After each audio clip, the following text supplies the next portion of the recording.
আসসালামু আলাইকুম সবাইকে। আশা করি সবাই অনেক বেশি ভালো আছো। আল্লাহ তাআলার রহমতে আমি অনেক বেশি ভালো আছি। তো আজকে আমি তোমাদের মাঝে আরেকটা চ্যাপ্টার নিয়ে চলে আসছি।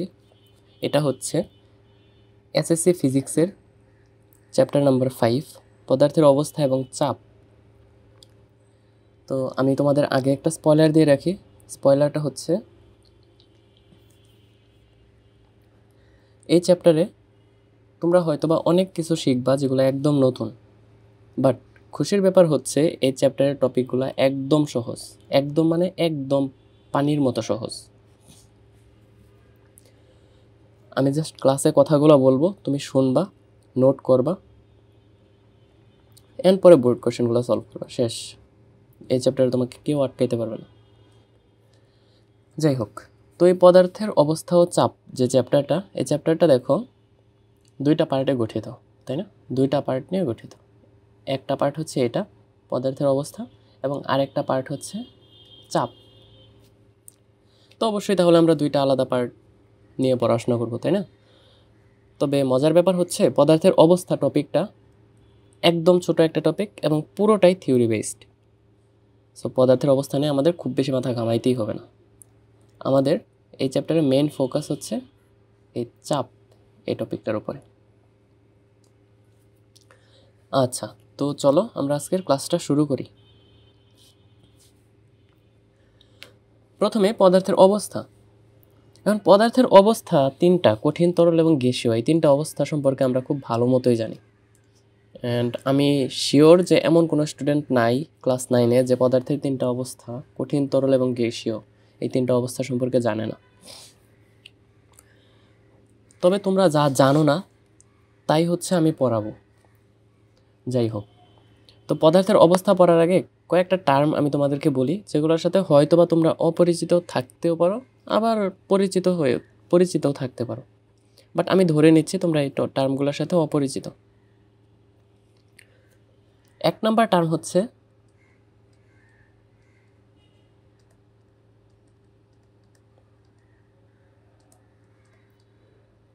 আন্তঃআণবিক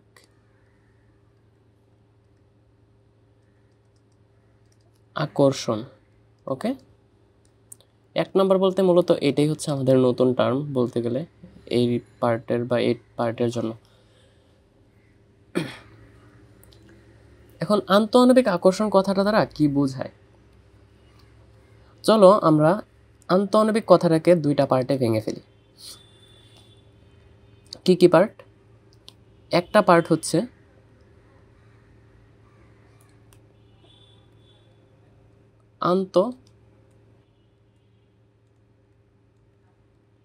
আরেকটা পার্ট হচ্ছে আণবিক।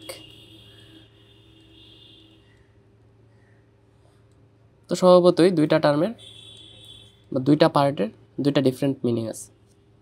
1 নম্বরে টার্মটার বেলায় আসি। তো জিনিসটা দ্বারা কি বোঝানো হয়? জিনিসটা দ্বারা বোঝানো হয়, আচ্ছা তোমরা স্কুল প্রতিযোগিতা, স্কুল প্রতিযোগিতা এগুলোর নাম শুনছো? তো স্কুল প্রতিযোগিতা যখন বলি আমরা কথাটা, তখন অ্যাকচুয়ালি কি মিন করি? তখন মিন করি আমাদের, ধরো পাশাপাশি বা দূরে দুইটা ভিন্ন স্কুলের মাঝে যে প্রতিযোগিতাটা হয় সেটা হচ্ছে স্কুল প্রতিযোগিতা।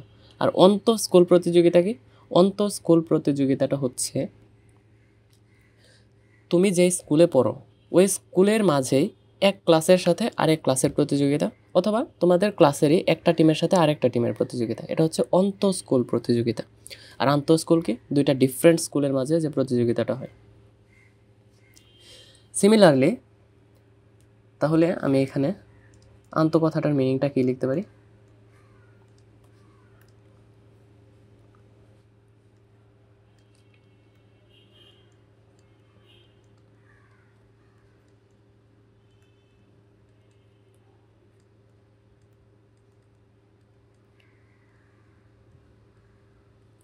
দুইটি ভিন্ন বিষয় নিয়ে বিবেচনা।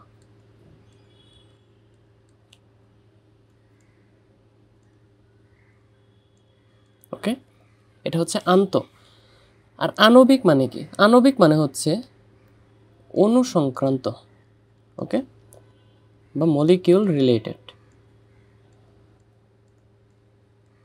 অণু সংক্রান্ত। তাহলে আন্তঃআণবিক আকর্ষণ কি? অণু সংক্রান্ত যে আকর্ষণ, এটা দ্বারা কি বোঝাইলাম? এই দেখো দুইটা অণু, এই একটা অণু, এই আরেকটা অণু। যদিও অণু এত বড় হয় না, বাট তুমি ধরে নাও এটা হচ্ছে অণু 1, এটা হচ্ছে অণু 2। এই দুইটা অণুর মাঝে যে আকর্ষণ বল, সেটা হচ্ছে আন্তঃআণবিক আকর্ষণ বল, ওকে। এই দুইটা অণুর মাঝে যে আকর্ষণ বল সেটা হচ্ছে আন্তঃআণবিক আকর্ষণ বল। তাহলে আন্তঃআণবিক আকর্ষণ বলের সংখ্যাটা একদম শর্টলি কি দেওয়া যায়?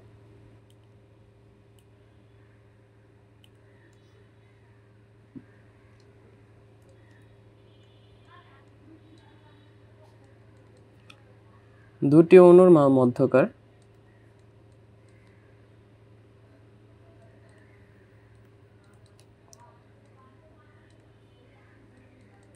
আকর্ষণ। অলরাইট, এখন এই আন্তঃআণবিক আকর্ষণ বলটা আন্তঃআণবিক দূরত্বের উপর ডিপেন্ড করে। এটা আবার কি জিনিস, তাই না? হোয়াট ইজ আন্তঃআণবিক দূরত্ব?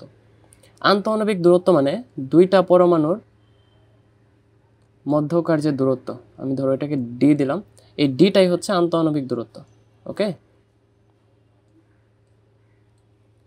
এই ডি হচ্ছে আন্তঃআণবিক দূরত্ব। তো এই দূরত্বের মান যত বেশি হবে, এদের মধ্যকার আকর্ষণ বল ততই কম হবে, ওকে। এখন চলো আমরা পদার্থের অবস্থার মেন পার্টে প্রবেশ করি। দেখো, প্রথমে তিনটা অবস্থা আমরা জানি: কঠিন, তরল, গ্যাসীয়, পারফেক্ট। এখন কঠিন পদার্থের নির্দিষ্ট ভর, আকার এবং আয়তন আছে। এটা কিন্তু তুমি আশপাশে তাকাইলেই দেখতে পারো। কেন? যেমন কঠিন পদার্থ হিসাবে তুমি একটা বইকেই কনসিডার করো, ওকে। তো কঠিন পদার্থ হিসেবে যদি একটা বইকে কনসিডার করো, তাহলে বইটা যদি টেবিলের উপর রেখে দাও, বইটার ভর তো অবশ্যই নির্দিষ্ট, এটা আমরা সবাই জানি। বইটার আকার নির্দিষ্ট না? ধরো তুমি হাতে নিলা বই, তখন বইটা হচ্ছে কি, কিসের আকৃতির?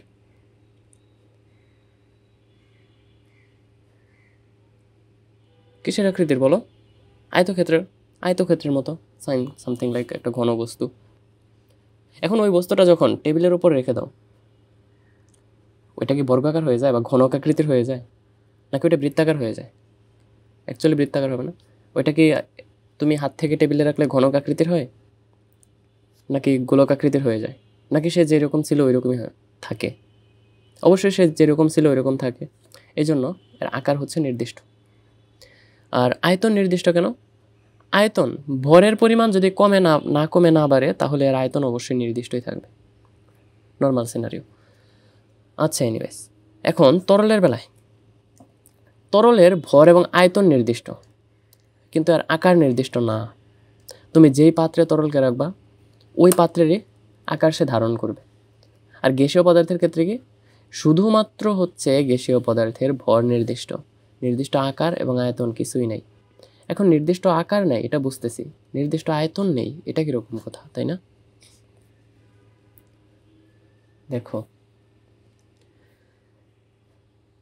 তুমি একটা নির্দিষ্ট পরিমাণ বাতাস, ধরো এক সিরিঞ্জ পরিমাণ বাতাস, ওই ইনজেকশনের সিরিঞ্জগুলো, ওগুলো তো দেখছোই, ওই এক সিরিঞ্জ পরিমাণ বাতাস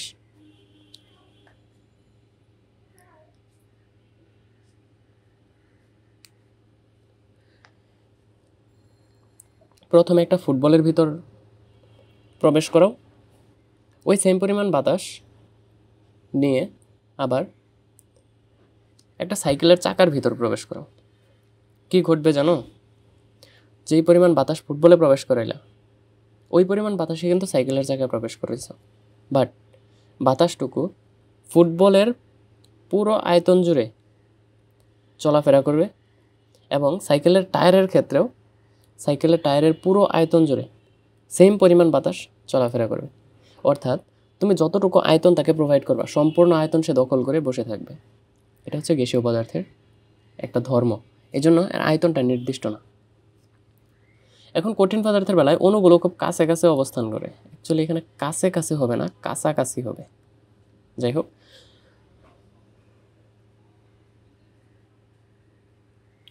এখন দেখো অণুগুলো কিন্তু খুব কাছাকাছি অবস্থান করার কারণে এদের আন্তঃআণবিক আকর্ষণ বল অনেক বেশি হয়। আর আন্তঃআণবিক আকর্ষণ বল বেশি হওয়ার কারণে এরা একটা আরেকটার সাথে খুবই শক্তভাবে লেগে থাকে, যার কারণে এদের নির্দিষ্ট আকার প্রাপ্ত হয়। এখন তরল পদার্থের ক্ষেত্রে অণুগুলোর মধ্যকার দূরত্ব কঠিন পদার্থের চেয়ে কম হয়, বাট গ্যাসীয় পদার্থের চেয়ে বেশি হয়। Extremely sorry. তরল পদার্থের ক্ষেত্রে আন্তঃআণবিক দূরত্বটা কঠিন পদার্থের চেয়ে একটু বেশি হয়, কিন্তু গ্যাসীয় পদার্থের চেয়ে অনেক কম হয়। বাট গ্যাসীয় পদার্থের ক্ষেত্রে অণুগুলো সবচেয়ে দূরে অবস্থান করে, কারণ তাকে যত বড় আয়তনের পাত্রে রাখবা পুরো আয়তনটাই তো সে দখল করতেছে। সো বড় আয়তনের পাত্রে রাখলে অণুগুলো অবশ্যই অনেক দূরে দূরে অবস্থান করবে। এখন কঠিন পদার্থকে চাপ প্রয়োগ করলে সংকুচিত হয় না, তরল পদার্থকে চাপ প্রয়োগ করলে সংকুচিত হবে, আয়তনও হ্রাস পাবে, বাট যতটুকু হ্রাস পাবে ওইটাকে একদম নগণ্য বলা যায়। এই জন্য আমরা বলে দিই যে চাপ প্রয়োগ করলে আয়তন হ্রাস পায় না। এখন গ্যাসীয় পদার্থে চাপ প্রয়োগ করলে আবার আয়তন উল্লেখযোগ্য পরিমাণে হ্রাস পায়। তুমি সাইকেলের চাকায় যখন পাম্প করো তখন দেখো পাম্প করার পরও চাকায় চাপ দিলে চাকাটা একটু ভিতরের দিকে ঢুকে যায় কারণ ওর ভিতরের যে গ্যাস আছে ওই গ্যাসটা সংকুচিত হয়। গ্যাসটা সংকুচিত হতে পারে বলেই সাইকেলের চাকা পাম্প করার পর চাপ দিলে সেটা ভিতরের দিকে ঢুকে যেতে পারে। Got it? এখন কঠিন পদার্থের তাপমাত্রা বাড়লে আয়তন খুব পরিমাণে বৃদ্ধি পায়। তরল পদার্থে আয়তন বৃদ্ধি পায় যার পরিমাণ কঠিন পদার্থ অপেক্ষা বেশি, কিন্তু অবশ্যই গ্যাসীয় পদার্থ অপেক্ষা অনেক কম। আর তাপ প্রয়োগে আয়তন গ্যাসীয় পদার্থে অনেক বেশি বৃদ্ধি পায়। আর কঠিন পদার্থের মধ্যকার যে অণুগুলো আছে বা কণাগুলো সেগুলো চলাচল বা স্থান পরিবর্তন করতে পারে না, তবে নিজ অবস্থানে থেকে কম্পিত হতে থাকে, অর্থাৎ এরা ভাইব্রেট করতে থাকে। তরল পদার্থের কণাগুলো চলাচল বা স্থান পরিবর্তন করতে পারে। এটার উদাহরণ এটা রিয়েল লাইফে কিভাবে দেখবা, তুমি এক গ্লাস পানি নাও, ওই পানিকে টেবিলের উপর ঢেলে দাও, দেখবা পানিগুলো ছড়াই যেতেছে। এর মানে কি পানির কণাগুলো অ্যাকচুয়ালি চলাচল বা স্থান পরিবর্তন করতে পারতেছে। আর গ্যাসীয় পদার্থের ক্ষেত্রে কণাগুলো মোটামুটি স্বাধীনভাবে চলাফেরা করে, কারণ এদের মধ্যকার যে অণুগুলো আছে এগুলো অনেক দূরে দূরে অবস্থান করায় এদের মধ্যকার আকর্ষণ বলটা অনেক কম থাকে। এই কম থাকার কারণে অ্যাকচুয়ালি মোটামুটি স্বাধীনভাবে চলাফেরা করতে পারে। যখনই তোমার কারোর প্রতি কোনো টান থাকবে না, কোনো রেসপন্সিবিলিটি থাকবে না, কারোর প্রতি কোনো আকর্ষণ থাকবে না, তখনই তো তুমি স্বাধীন একদম পুরোপুরি, তাই না? কারোর প্রতি যদি রেসপন্সিবিলিটি চলে আসে, কারোর প্রতি টান চলে আসে, আকর্ষণ চলে আসে, ইন দ্যাট কেস অবশ্যই তুমি স্বাধীন না, তুমি কোনো একটা কিছুর দ্বারা সীমাবদ্ধ হয়ে গেছো, রেস্ট্রিক্টেড হয়ে গেছো। ওকে, আচ্ছা। এবার পদার্থের আরেকটা অবস্থা আছে যাকে বলা হয় চতুর্থ অবস্থা। এই চতুর্থ অবস্থাটার নাম হচ্ছে প্লাজমা।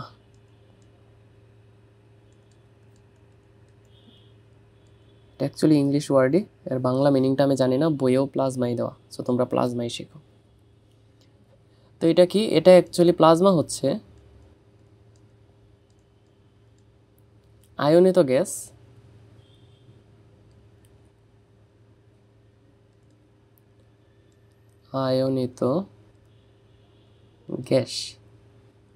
বাট আয়নিত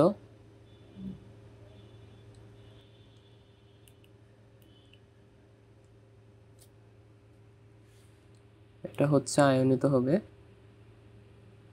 উচ্চ তাপমাত্রায়,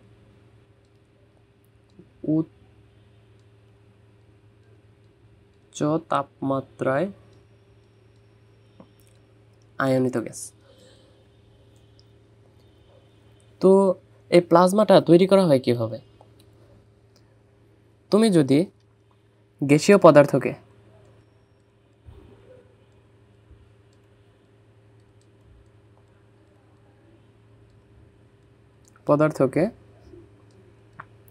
শক্তিশালী তড়িৎ ক্ষেত্র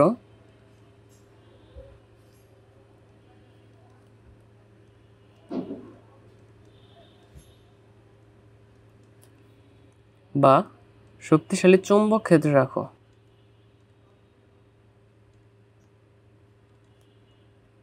শক্তিশালী চুম্বক ক্ষেত্র, অ্যাকচুয়ালি এটা হবে চৌম্বক ক্ষেত্র।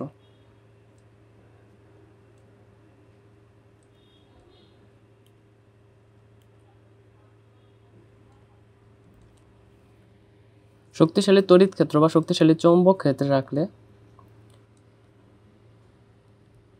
এরা প্লাজমায় রূপান্তরিত হয়। ওকে, এখন তড়িৎ ক্ষেত্র বা চৌম্বক ক্ষেত্র কি? হোয়াট ইজ তড়িৎ ক্ষেত্র এন্ড হোয়াট ইজ চৌম্বক ক্ষেত্র?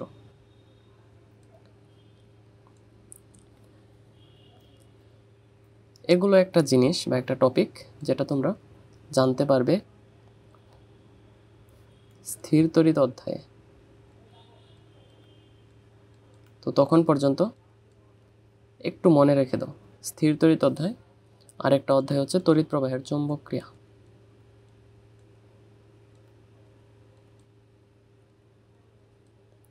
চৌম্বক ক্রিয়া, এই দুইটা অধ্যায়ে তোমরা জানতে পারবে। এখন প্লাজমার উদাহরণ কি হইতে পারে? প্লাজমার উদাহরণের মাঝে আমি যদি দেওয়ার চেষ্টা করি,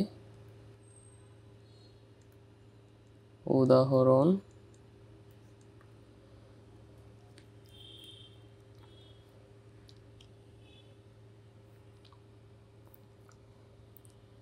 বৈদ্যুতিক টিউবলাইটের ভিতর যে সাদা আলোটা তৈরি হয় ওটা কিন্তু মূলত প্লাজমা।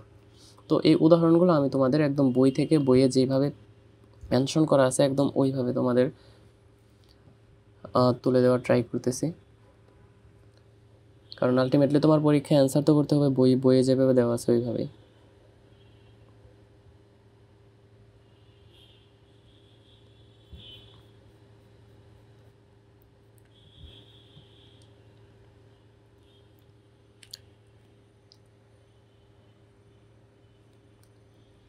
বজ্রপাতে বিজলির আলো, এক নাম্বার হচ্ছে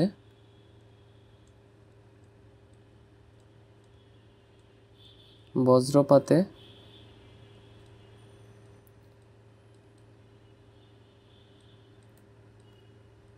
বিজলির আলো।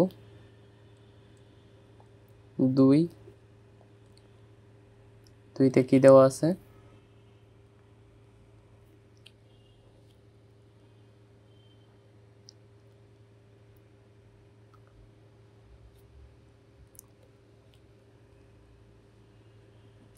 বৈদ্যুতিক টিউবলাইট।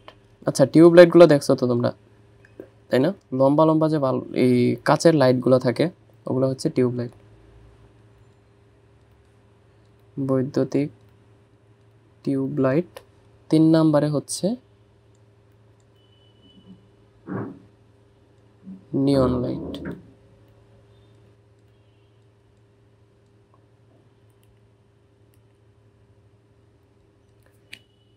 ওকে, তো মোটামুটি এই পর্যন্তই চতুর্থ অবস্থা প্লাজমার কথাবার্তা। তো এগুলো যা ছিল এগুলো পুরোটাই থিওরি বেসড, অ্যান্ড এগুলোতে তোমাদের খুব বেশি মাথা ঘামানোর প্রয়োজন নাই অ্যাকচুয়ালি। ওকে,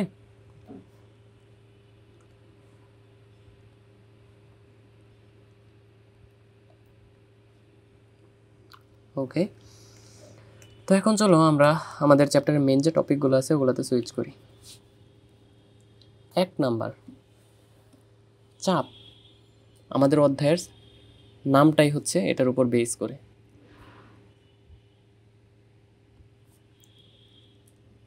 তো এই চাপ জিনিসটা কি আসলে? একক ক্ষেত্রফলে লম্বভাবে প্রযুক্ত বলকে চাপ বলে। এই কথাটা কিন্তু ইম্পর্ট্যান্ট, লম্বভাবে। এটা কেন ইম্পর্ট্যান্ট একটু পরে ম্যাথ সলভ করতে গেলেই তোমরা টের পাবে, আপাতত জাস্ট মনে রাখো। তো এটাকে কিভাবে বলা যায়? একক ক্ষেত্রফল লম্বভাবে প্রযুক্ত বল। এখন তুমি ধরো এটা একটা ক্ষেত্র, এটা একটা ক্ষেত্র যার ক্ষেত্রফল হচ্ছে এ।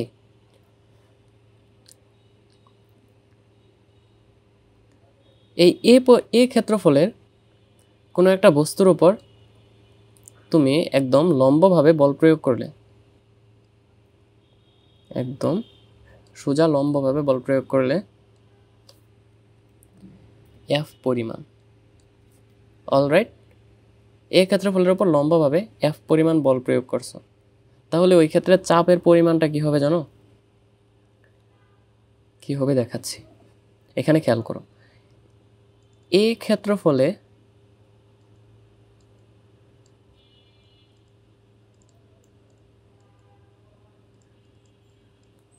প্রযুক্ত বল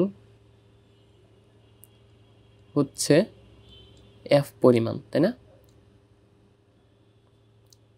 তাহলে একক ক্ষেত্রফলে প্রযুক্ত বল ইকুয়াল কি হবে? একক মানে কি? এক, তার মানে এফকে এ দিয়ে ভাগ করা লাগবে আমাদের, জাস্ট ঐকিক নিয়ম। আর এই একক ক্ষেত্রফলে প্রযুক্ত বলের মানটাকে কি বললাম আমরা? চাপ, তাই না? ইকুয়াল টু হচ্ছে চাপ। তো এই চাপকে প্রকাশ করা হয় কি দিয়ে?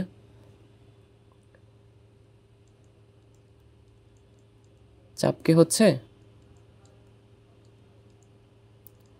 পি দ্বারা প্রকাশ করা হয়। ওকে, তাহলে চাপের সূত্রটা আমাদের কি হচ্ছে? P equal F divided by A. এটা হচ্ছে আমাদের চাপ নির্ণয় করার সূত্র। And throughout this chapter এই সূত্রটা তোমার কোনো না কোনোভাবে লাগবে। ওকে, এখন চাপ কোন ধরনের রাশি? তোমাদের কাছে একটা কোয়েশ্চেন আমার, গেস করো। যদি তোমার অ্যান্সার হয় ভেক্টর রাশি, তাহলে চাপ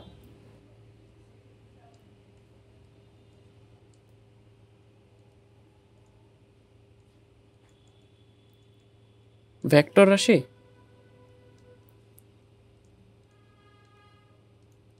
নাকি স্কেলার রাশি? যদি তোমার অ্যান্সার হয় ভেক্টর, তাহলে আমি বলবো তোমার জন্য সমবেদনা। কারণ কি? কারণ হচ্ছে চাপ ভেক্টর রাশি না, তাহলে চাপ কি রাশি? চাপ হচ্ছে স্কেলার রাশি। কিভাবে? বল তো একটা ভেক্টর রাশি, ক্ষেত্রফল তো আমরা জানি নর্মালি স্কেলার, তাহলে একটা ভেক্টর রাশিকে স্কেলার দিয়ে ভাগ করলে কেমনে স্কেলার রাশি পাওয়া যায়? ভেক্টর রাশি পাওয়া যাওয়ার কথা না? এটাই সবার কনফিউশন অ্যারাইজ হয় প্রথম দিকে, অ্যান্ড এই কনফিউশনটা অ্যারাইজ হওয়া একদম নর্মাল। আসো এটা আমি তোমাকে একটু ক্লিয়ার করে দিই কেন অ্যাকচুয়ালি স্কেলার রাশি।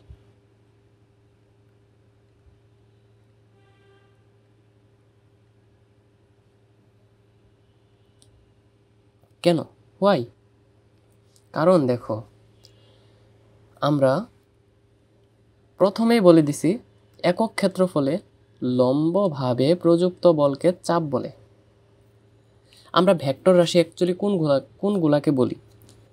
যে সকল রাশিকে সম্পূর্ণরূপে প্রকাশ করতে হইলে মান এবং দিক দুইটাই প্রয়োজন হয়। এখন কোনো একটা রাশিকে যদি তুমি শুধুমাত্র মান দিয়ে প্রকাশ করে ফেলতে পারো, তাহলে ওই ক্ষেত্রে ওই রাশিটাকে কিন্তু ভেক্টর রাশি বলতে পারবে না, ওই রাশিটাকে বলতে হবে স্কেলার রাশি। এখন চাপের ক্ষেত্রে দেখো, আমরা কিন্তু অলরেডি বলে দিছি লম্বভাবে প্রযুক্ত বল, তার মানে বলের ডিরেকশন অলরেডি ফিক্সড। বল সবসময় যেই ক্ষেত্রের উপর প্রয়োগ করতেছি, যেমন এই ক্ষেত্রটা, ওই ক্ষেত্রের উপর সবসময় লম্বভাবেই প্রযুক্ত হবে। বাঁকা তেরাভাবে প্রযুক্ত হলে ওই বল নিয়ে আমরা কৃত কাজের ওই বল নিয়ে আমরা প্রযুক্ত চাপের মান হিসাব করতে পারবো না। তাহলে আমাদের বল নিতে হবে কেবলমাত্র লম্বভাবে প্রযুক্ত হয় যে বলগুলো, ওগুলো। তার মানে বলের ডিরেকশনটা ফিক্সড, বলের ডিরেকশন চেঞ্জ হচ্ছে না। সিমিলারলি এই জন্য চাপের যে একটা ডিরেকশন আছে ওই ডিরেকশনটাও সেম। যেমন এই বস্তুর উপর প্রযুক্ত চাপ কতটুকু এই বলের কারণে, F/A পরিমাণ না। এখন চাপের ডিরেকশনটা কি?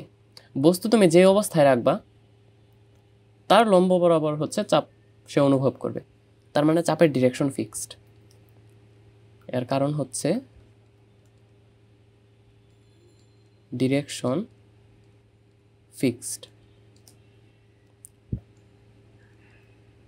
বা দিক সুনির্দিষ্ট।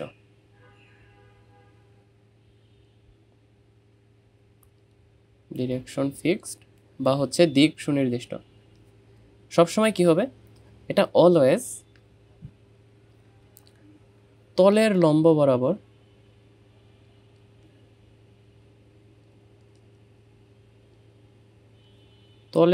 বরাবর প্রযুক্ত হবে। ওকে, পারফেক্ট। তো চাপ কেন স্কেলার রাশি এটা তো বুঝতে পারলাম। পারফেক্ট। এখন চাপের একক নিয়ে আমরা একটু পড়াশোনা করি।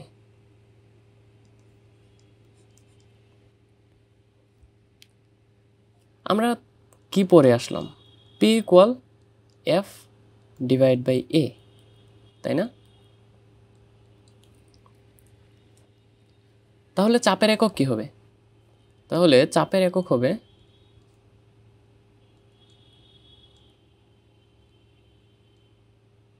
বলের একক, নিচে হবে ক্ষেত্রফলের একক।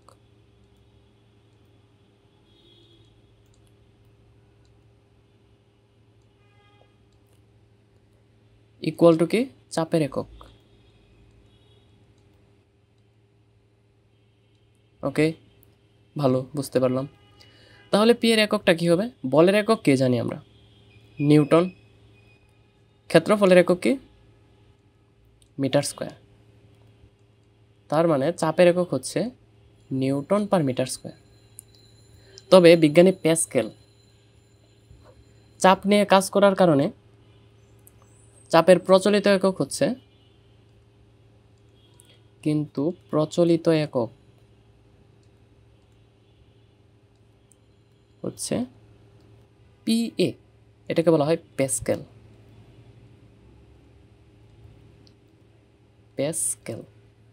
ওকে, তার মানে N/m² লেখা যায় কথা, প্যাসকেল লেখা একই কথা। অর্থাৎ 1 N/m² = 1 প্যাসকেল। N/m² আর প্যাসকেল এই দুইটার মান সমান।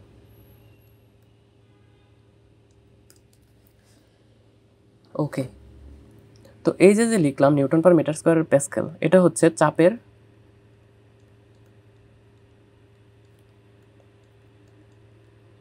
SI একক।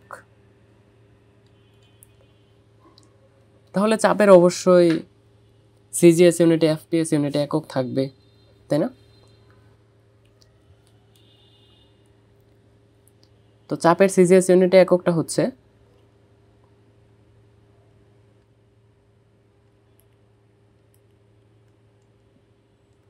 CGS ইউনিটে চাপের একক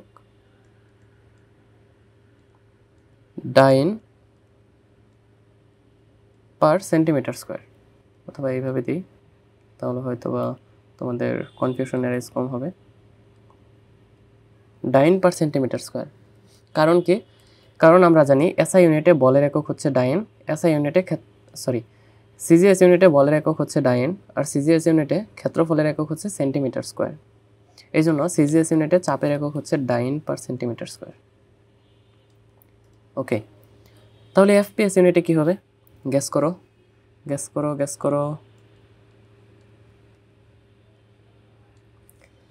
FPS ইউনিটে বলের একক কি? পাউন্ডাল। আর পাউন্ডালকে লেখা হয় LBL এইভাবে। ওকে, আর ক্ষেত্রফলের একক কী হবে? দৈর্ঘ্যের একক তার স্কোয়ার, অর্থাৎ ফিট স্কোয়ার। এটা হচ্ছে এফপিএস ইউনিটে চাপের একক।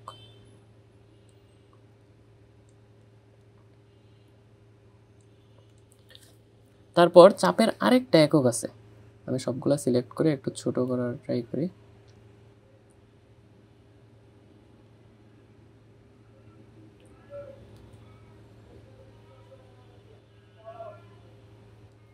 এইটুকু সহ সিলেক্টেড হয়ে গেছে।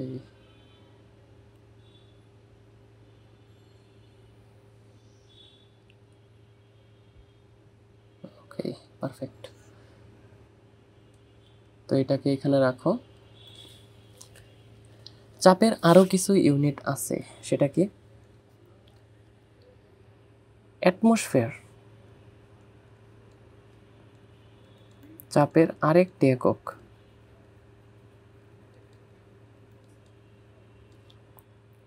আমি কিন্তু একদম ধীরে ধীরে আগাচ্ছি, কারণ এই টপিকটা তোমার আগে পড়া নাই, এর আগে পড়ো নাই কখনো, এই জন্য। চাপের আরেকটি একক হচ্ছে এটিএম। এই এটিএম কি? এই এটিএম মানে হচ্ছে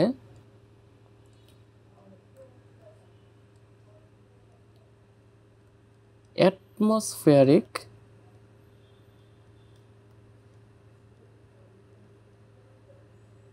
প্রেশার, বা একে বলা হয় বায়ুমণ্ডলীয় চাপ।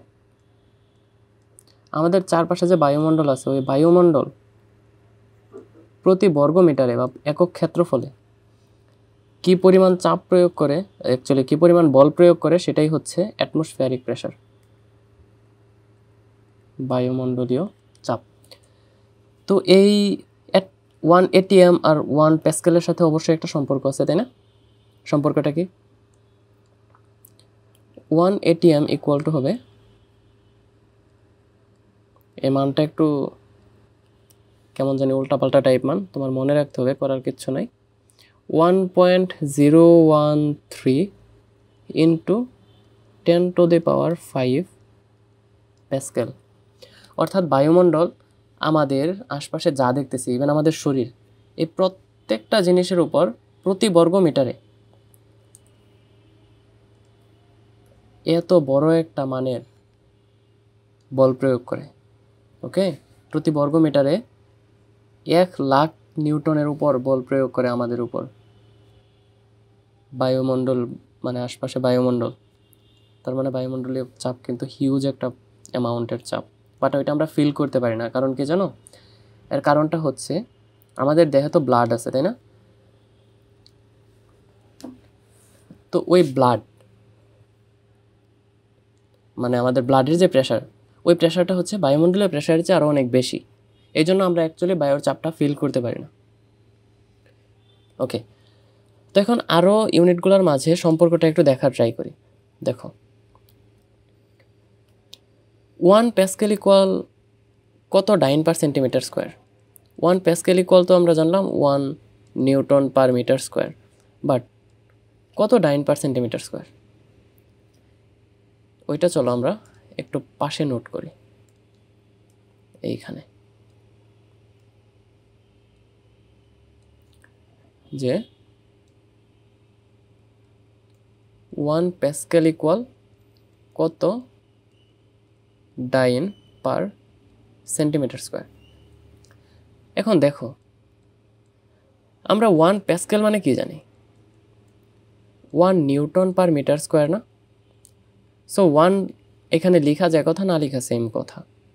তাহলে নিউটন পার মিটার স্কোয়ার, যে এই নিউটন পার মিটার স্কোয়ারকে আবার আমরা লিখতে পারি নিউটন ভাগ মিটার স্কোয়ার, এইভাবে।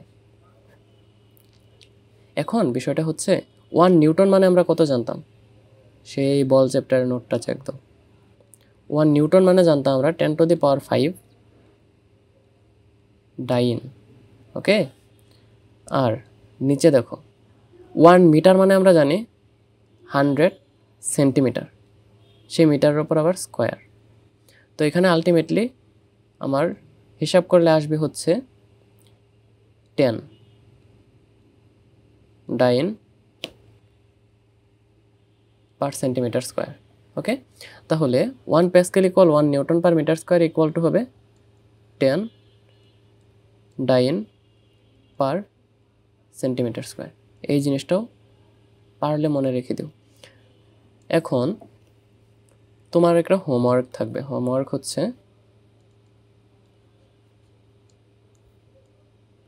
হোমওয়ার্কটা হলো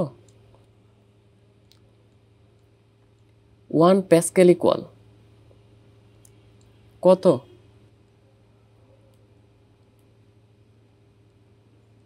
পাউন্ডাল পার ফিট স্কোয়ার আর 1 ডাইন পার সেন্টিমিটার স্কোয়ার ইকুয়াল কত পাউন্ডাল পার ফিট স্কোয়ার। এটা হচ্ছে তোমার হোমওয়ার্ক। তুমি এটা সলভ করে আমাকে কমেন্টে জানাবা। ওকে, তো চাপের বেসিক যে আইডিয়া আছে এগুলো আমাদের মোটামুটি জানা হয়ে গেল। এখন আরও যা যা কিছু জানা উচিত এগুলো পরবর্তীতে আমাদের ম্যাথ আসবে, ম্যাথ করতে করতে করতে করতে ধীরে ধীরে জানতে পারবো।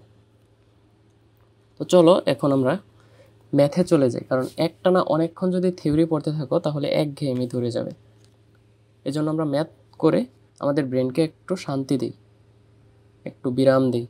ওকে, আচ্ছা।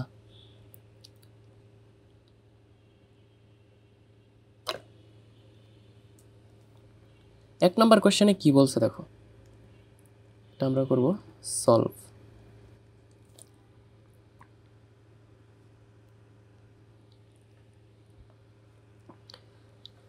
এক নম্বর কোশ্চেনটাতে আমাদের বলছে জুতা পায়ে দাঁড়িয়ে থাকা একজন বালকের ভর হচ্ছে 55 কেজি। তার জুতার তলার ক্ষেত্রফল 100 সেন্টিমিটার স্কোয়ার। মাটিতে প্রযুক্ত চাপ কত? তো মাটিতে প্রযুক্ত চাপ কত সেটা বের করার আগে আমরা চলো ছোট করে একটা বালক এঁকে ফেলি। এটা হচ্ছে বালকের মাথা, অ্যান্ড বালকটা খুবই দুঃখী। কারণ কি? কারণ সে প্রথম আজকে তার জীবনে প্রথমবার আজকে চাপ সম্পর্কে জানতে পারলো, এবং তার সামনে অলরেডি একটা ম্যাথও চলে আসছে, কিন্তু সে প্রবলেমটা সলভ করতে পারতেছে না। এজন্য বালক প্রচণ্ড দুঃখী। আনফর্চুনেটলি বালকের কান, নাক, চুল কিছুই নেই। Give me 1 minute. ওকে, তো আই এম ব্যাক। কোথায় যেন শেষ করছিলাম? আচ্ছা, বালকটা খুবই স্যাড, কারণ সে ম্যাথটা সলভ করতে পারতেছে না। এখন সে আবার ট্রাই করতেছে। আবার কি, আমি কিন্তু বালকটাকে আঁকাই নাই, আগে বালকটাকে আঁকানো সম্পন্ন করি। এই তো বালক, এই তার 2টা হাত, শেষ, আমার বালক আঁকানো শেষ। আচ্ছা, এখন সে আবার ট্রাই করতেছে যে আবার দেখি। বালকের কি ডেটা দেওয়া আছে? তার জুতার তলার ক্ষেত্রফল 100 সেন্টিমিটার স্কোয়ার। এখন জুতার তলার ক্ষেত্রফল যে 100 সেন্টিমিটার স্কোয়ার, এটা কোন জুতার তলার ক্ষেত্রফল? তুমি বাই ডিফল্ট ধরে নাও 2 জুতা মিলাইয়া তার ক্ষেত্রফল হচ্ছে 100 সেন্টিমিটার স্কোয়ার, কারণ যেহেতু কিছু বলে দেয় নাই। যদি কোশ্চেনে এমন বলতো যে তার একটি জুতার তলার ক্ষেত্রফল 100 সেন্টিমিটার স্কোয়ার, তাহলে ওই ক্ষেত্রে তোমার 2 দিয়ে গুণ করে 2 জুতার তলার ক্ষেত্রফলের মান বের করা লাগতো। তো যেহেতু বলে নাই, তাহলে আমরা ধরে নেই তার 2 জুতার তলার মোট ক্ষেত্রফল হচ্ছে 100 সেন্টিমিটার স্কোয়ার। তার মানে কি, এই যদি তার হয় একটা জুতা, এই যদি তার হয় আরেকটা জুতা, এই 2টা জুতা মিলে তার ক্ষেত্রফল, অর্থাৎ এর মানটা দেওয়া আছে 100 সেন্টিমিটার স্কোয়ার। বালকের ভর হচ্ছে 55 কেজি, অর্থাৎ বালকের এম এর মান হচ্ছে 55 কেজি। এখন বালকের একটা নির্দিষ্ট ভর আছে। নির্দিষ্ট ভর যদি থাকে তাহলে পৃথিবী বালকটাকে একটা নির্দিষ্ট বলে আকর্ষণ করবে না নিচের দিকে? করবে কিনা? অবশ্যই করবে। কি পরিমাণ বলে আকর্ষণ করবে? এমজি পরিমাণ বলে আকর্ষণ করবে। তো এই যে এমজি পরিমাণ বল, এমজি পরিমাণ বল, এটাই তো মাটিতে প্রযুক্ত বল, তাই না?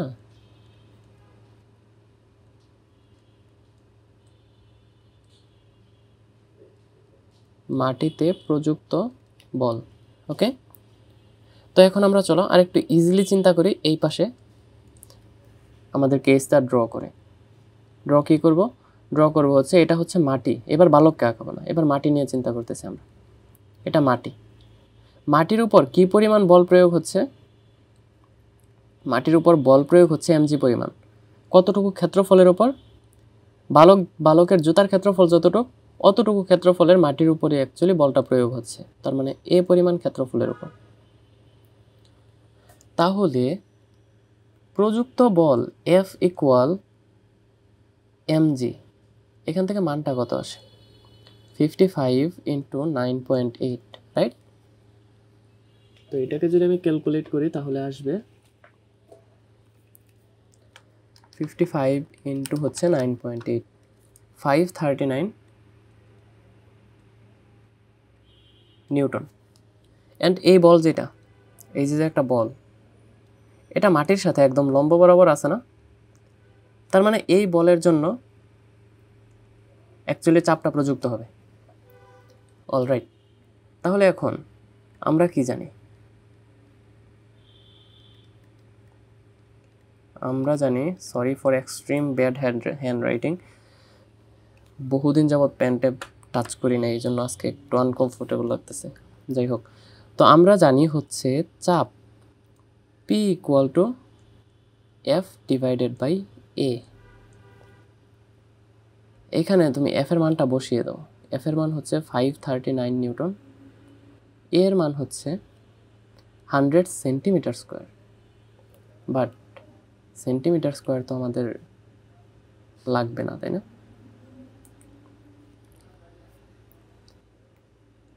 এর মান হচ্ছে 100 সেন্টিমিটার স্কোয়ার, বাট আমাদের ডেটাগুলো লাগবে হচ্ছে SI ইউনিটে, মিটার স্কোয়ার। তাহলে এখানে সেন্টিমিটার স্কোয়ারকে মিটার স্কোয়ারে কনভার্ট করা লাগবে। 100কে 100-এর মতো রাখো। এন্ড সেন্টিমিটার মানে কত? 1 সেন্টিমিটার মানে 1 ডিভাইডেড বাই 100 মিটার, তাই না? সেটার স্কোয়ার। অ্যান্ড আলটিমেটলি এখান থেকে দেখবা আসবে হচ্ছে, ক্যালকুলেটরে যদি বসাও 10 ইনভার্স 2 মিটার স্কোয়ার। এখন তাহলে এখানে এর মানটা বসাই দাও, 10 ইনভার্স 2, এখান থেকে এনে এখানে টুক করে বসাই দাও। বসাই দেওয়ার পর এখানে তুমি যদি মানগুলো ক্যালকুলেটরে ইনপুট দাও তাহলে এখান থেকে আসবে দেখবা 53,900 নিউটন বা 53,900 নিউটন। এটা হচ্ছে মাটিতে প্রযুক্ত চাপ। অ্যান্ড এটাই হচ্ছে অ্যান্সার। বুঝতে পারলাম? একদম ইজি ছিল না ম্যাথ? এটা আসলে ইজি, এই চ্যাপ্টারটা এরকম ইজি, একদম ইজি।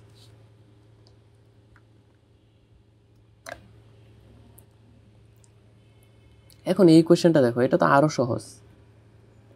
কি বলছে দেখো এই কোশ্চেনটাতে, কোনো বস্তুর এতটুক ক্ষেত্রফলের উপর 92 নিউটন বল প্রয়োগ করলে চাপের পরিমাণ কত? এখন বলছে 92 নিউটন বল, কিন্তু এটা লম্ব বরাবর বল নাকি অন্য কোনো দিক থেকে বল প্রয়োগ করতেছে এটা বলা নাই। তো এই ক্ষেত্রে আমরা বাই ডিফল্ট ধরে নিব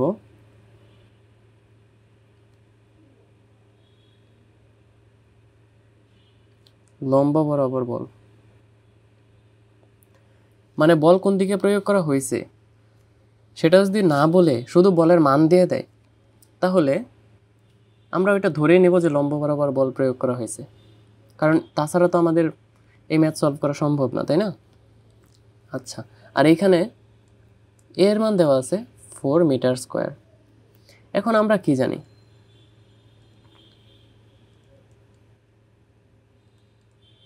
আমরা জানি হচ্ছে চাপ P ইকুয়াল টু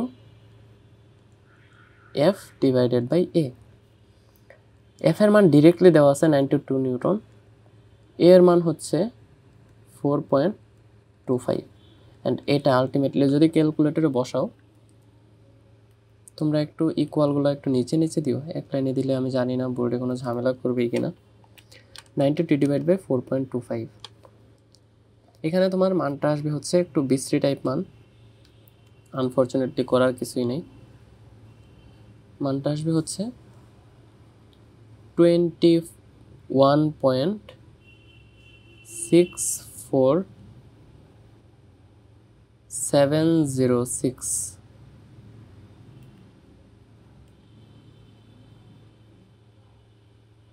প্যাসকেল, এরকম। এটাই হচ্ছে অ্যান্সার। এটা কিন্তু ডিরেক্ট, চাপের সূত্রটা জানা থাকলেই তুমি ইজিলি বের করে ফেলতে পারবা। আচ্ছা দেখো, প্রিভিয়াস ম্যাথটাতে একটা ব্লান্ডার করছি। এইখানে দেখো চাপের একক প্যাসকেল না দিয়ে নিউটন দিয়ে রাখছি। এই ভুল যদি এক্সামে করো কত মার্ক কাটবে আমার জানা নাই।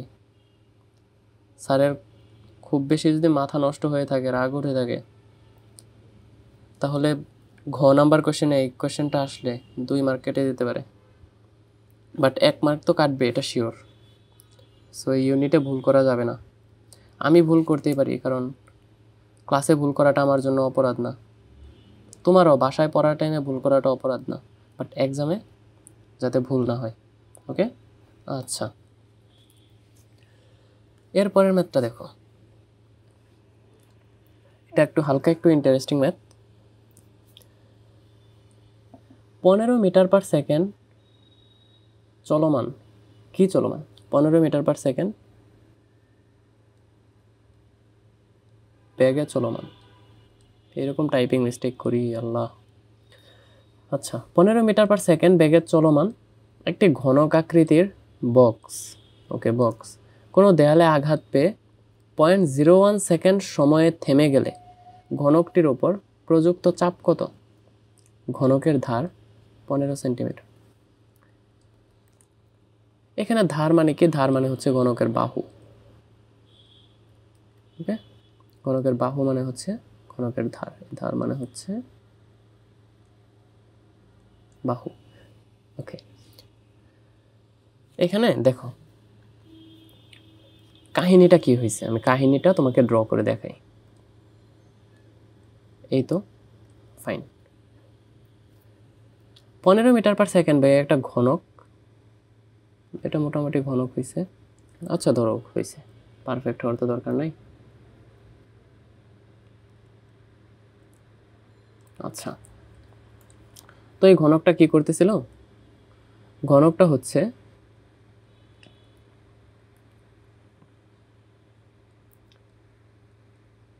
পনেরো মিটার পার সেকেন্ড বেগে চলতেছিল। তো চলে সামনের দিকে যাচ্ছিল, গিয়ে গিয়ে গিয়ে গিয়ে একটা দেয়ালে গিয়ে ধাক্কা লাগছে।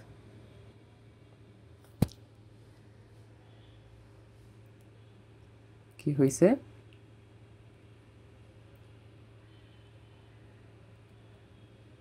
একটা দেয়ালে গিয়ে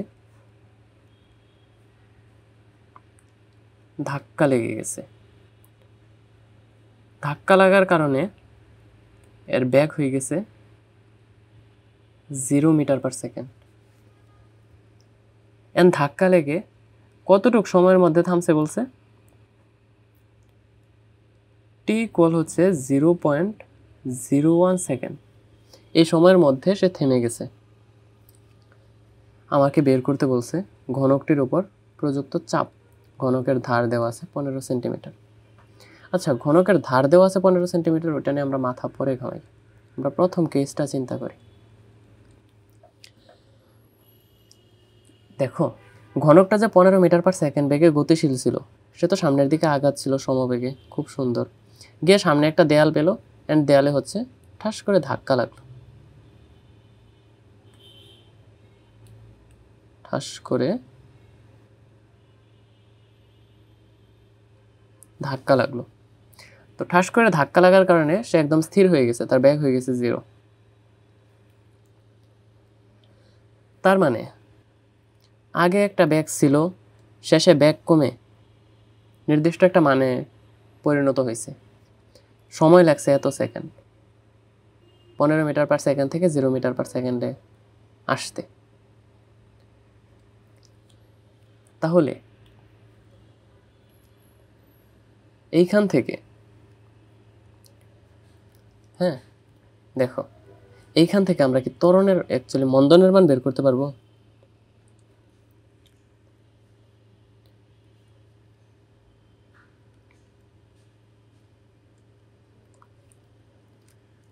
মন্দন ইকুয়াল টু হবে মন্দন এ ইকুয়াল টু হবে কি,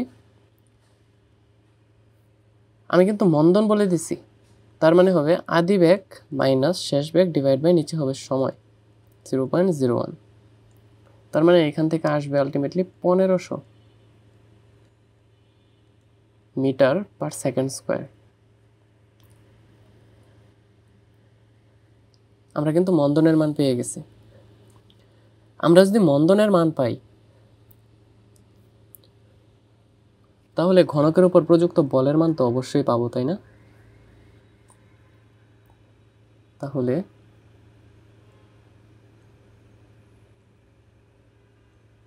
ঘনকে প্রযুক্ত বলের মান, আমি কিন্তু জাস্ট মান নিয়ে কাজ করতেছি, এখানে দিক নিয়ে কোনো চিন্তা করার দরকার নেই। এফ ইকুয়াল টু হচ্ছে কত?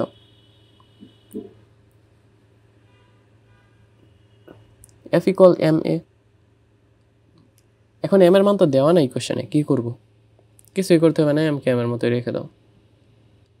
1500 এম, এটা হচ্ছে বলের মান। এখন ঘনকে বল প্রয়োগ হয়েছে কোন জায়গাটুকুতে? যেই জায়গাটুকু বা যেই ঘনকের যেই দেওয়ালটা, ঘনকের যেই পাশ গিয়ে দেওয়ালে আঘাত পেয়েছে ওই পাশেই তো অ্যাকচুয়ালি ঘনকে বলটা প্রয়োগ হয়েছে। তাহলে যেইটুকু জায়গার মধ্যে বল প্রয়োগ হয়েছে সেটুকু জায়গার ক্ষেত্রফল কত? ক্ষেত্রফল এর মান হবে, ঘনক মানে তার প্রত্যেকটা বাহু সমান এবং ঘনকের একটা পার্শ্ব বলতে ঘনকের প্রতিটা পার্শ্বই হচ্ছে বর্গাকৃতির। সো একটা পার্শ্বের ক্ষেত্রফল, যেই পার্শ্ব গিয়ে দেওয়ালে আঘাত করছে তার ক্ষেত্রফলটা হবে ঘনকের বাহুর স্কোয়ার। ওকে, এখন ঘনকের বাহুর মান কত? 15 সেন্টিমিটার।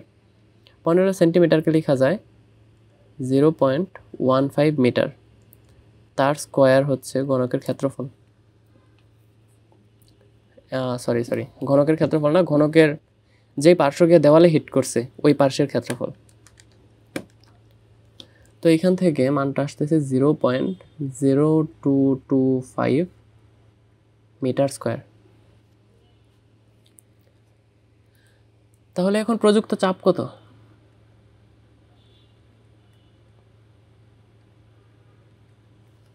প্রযুক্ত চাপ P equal to F divide by A. তবে এখানে এফ হচ্ছে অবশ্যই লম্বভাবে প্রযুক্ত বল। তো এখানে ঘনকের উপর দেওয়াল কর্তৃক যে বলটা ওইটা কি লম্বভাবে হয়েছে নাকি অন্য কোনো দিকে বা অন্য কোনো দিক বরাবর বল প্রয়োগকৃত বা প্রযুক্ত হয়েছে? অবশ্যই লম্বভাবে, কারণ দেওয়ালের এই পার্শ্বের সাথে ঘনকের এই পার্শ্ব এইভাবে ছিল, এরকম সোজা, তাই না? আর বলটা প্রয়োগ হয়েছে তার গতির বিপরীত দিকে। সো বল প্রয়োগের দিক এটা, যেটা অ্যারো সাইন দিয়ে দেখাইলাম, আর ঘনকের যেই ক্ষেত্রফলের উপর বল প্রয়োগ হয়েছে সেটার দিক হচ্ছে এটা, মানে দেওয়ালের দিক অ্যাকচুয়ালি, নট ক্ষেত্রফলের দিক, দেওয়ালের দিক হচ্ছে এটা। সো এরা পরস্পর লম্ব, তার মানে এখান থেকে যে বলের মানটা পেলাম এটার জন্যই অ্যাকচুয়ালি আমরা প্রযুক্ত চাপের মান পাবো। তাহলে এখান থেকে বলের মান হচ্ছে 1500 এম ডিভাইড বাই ক্ষেত্রফল 0.0225 ইকুয়াল টু কত আসবে? বোর্ডে কিন্তু ভরের মান দেওয়া থাকবে, আমি টাইপ করার সময় আনফরচুনেটলি মনে ছিল না, এই জন্য টাইপ করিনি। ভর হচ্ছে ধরো 5 কেজি ধরে নাও।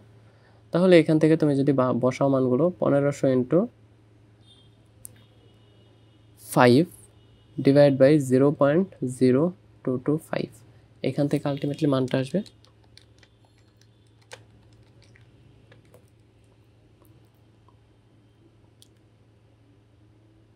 3.33 into 10 to the power 5 Pascal. এটাই হচ্ছে আমাদের আলটিমেট অ্যান্সার যেটা কোশ্চেনে চাওয়া হয়েছিল। ওকে, বুঝতে পারলাম, পারফেক্ট। এটা কিন্তু মোটামুটি ভালো ছিল, মানে ডিরেক্টলি মান বসিয়ে সূত্রের মধ্যে যে বের করে ফেলবা এরকম না, আর একটা স্টেপ বাড়তি আমি অ্যাড করে দিছি। কোন স্টেপটা? সেটা হচ্ছে আমি ডিরেক্ট বলের মানটা বলে দেই নাই, আমি কেসটা বলে দিছি যে ঘটনা কি ঘটতেছে, অ্যান্ড ওই ঘটনা থেকে তোমার বলের মান বের করা লাগবে। অ্যান্ড বলের মানকে তারপর যদি ঘনকের যেই পৃষ্ঠে আঘাত লাগছে ওই পৃষ্ঠের ক্ষেত্রফল দিয়ে ভাগ করে দাও, তাহলে আলটিমেটলি চাপটা পেয়ে যাচ্ছ তুমি। অলরাইট,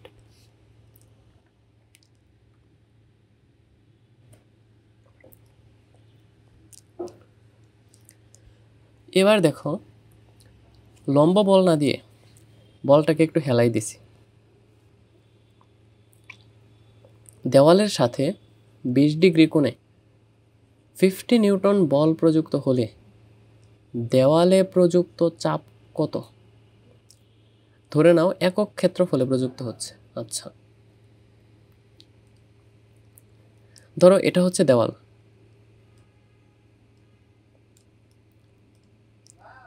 ওকে, এটা হচ্ছে দেওয়াল। তুমি বলটা প্রয়োগ করতেছো দেওয়ালের সাথে 20 ডিগ্রি কোণে। সো তুমি এখানে হইতে পারে এইভাবে 20 ডিগ্রি কোণে প্রয়োগ করতে পারো, অথবা এমনও হইতে পারে যে এইভাবে 20 ডিগ্রি কোণে প্রয়োগ করতেছো। It doesn't matter at all, তোমার দুইভাবে রেজাল্ট সেম আসবে। সো আমি জাস্ট একটা কনসিডার করে নিই। আমি ধরে নিই দেওয়ালে অ্যাকচুয়ালি এই পয়েন্টে বল প্রয়োগ করা হচ্ছে, এই পয়েন্টটাতে, তাহলে এই পয়েন্টের সাপেক্ষে অনুভূমিক রেখা হচ্ছে এটা। অনুভূমিক রেখাটা আমি এটা দিয়ে ড্র করি, এটা হচ্ছে অনুভূমিক রেখাটা।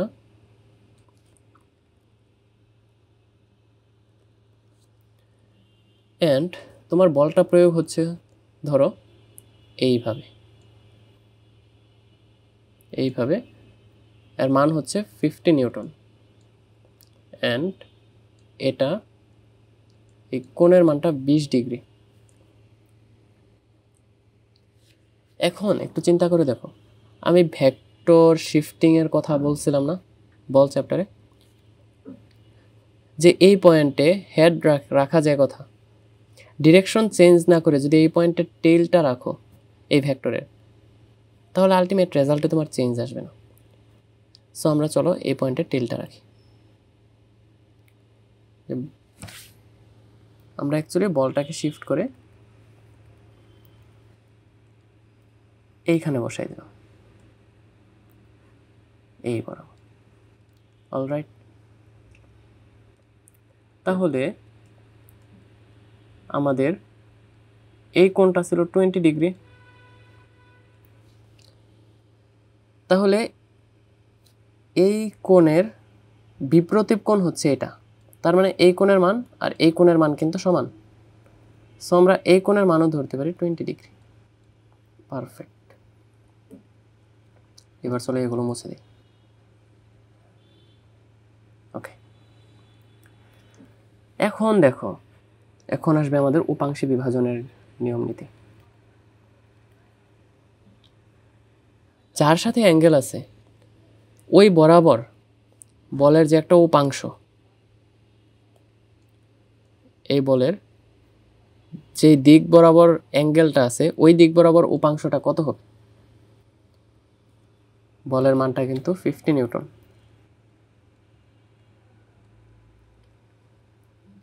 তাহলে এই বরাবর উপাংশটা